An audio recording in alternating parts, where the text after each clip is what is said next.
Welcome back. My Tremendous, Part 3. We're going to deal with talking about the boat hull.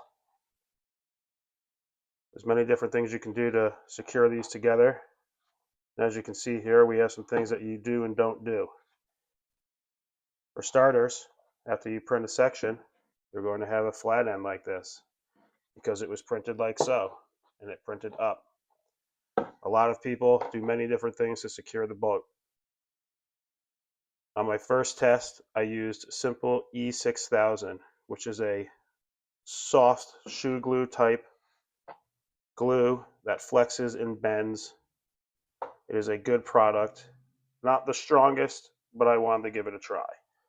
So now that we have that there, you can see what the inside looks like. Not too thick on the bottom. So keep in mind that when you're screwing down any sort of radio tray, servo tray, or anything in there. This is very strong. I cannot squeeze this. I cannot break this. This was for demonstration purposes so you can see what the inside back looks like. A lot of people do many different things. For instance, after they secure this, I used a JB Weld on the bigger boat.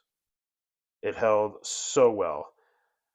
The reason why this looks like this is I glued it with E3000. I used wood putty on the outside, and I tried to break it. It took a lot of force, and I finally got it to break.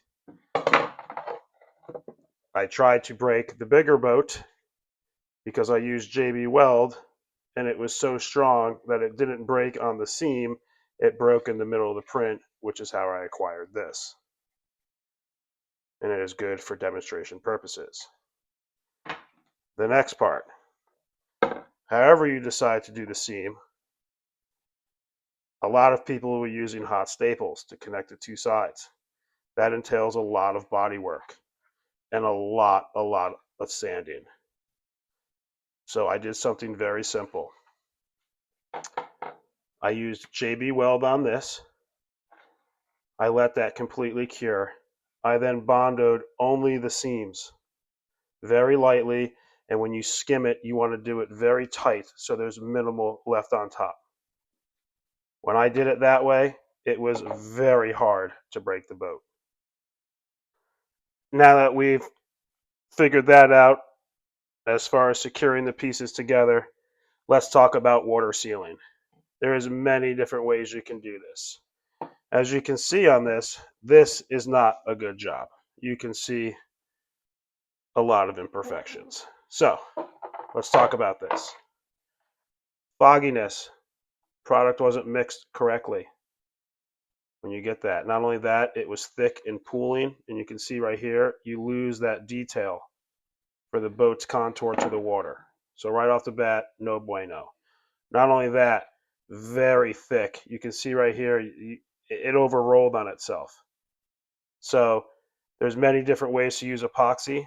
So their best bet is to reduce it, which none of this was reduced. All of this was strictly just epoxy, two-part epoxy poured on. It was not the easiest to work with, and it did not come out the best. A lot of sanding. You can still see a lot of imperfections. Not the best way to go. So the way that I found out best to do on the big boat, don't sand the boat like I did on the, it was very bad. The epoxy came out very rough. So keep it thin. Keep this unsanded. When you apply the reduced epoxy to the unsanded 3D print, it gave the best finish I've ever seen. I had to do minimal sanding, and the thing held together so well. So, in my opinion, you may do whatever you'd like, but the hot staples creates way more work than is actually needed.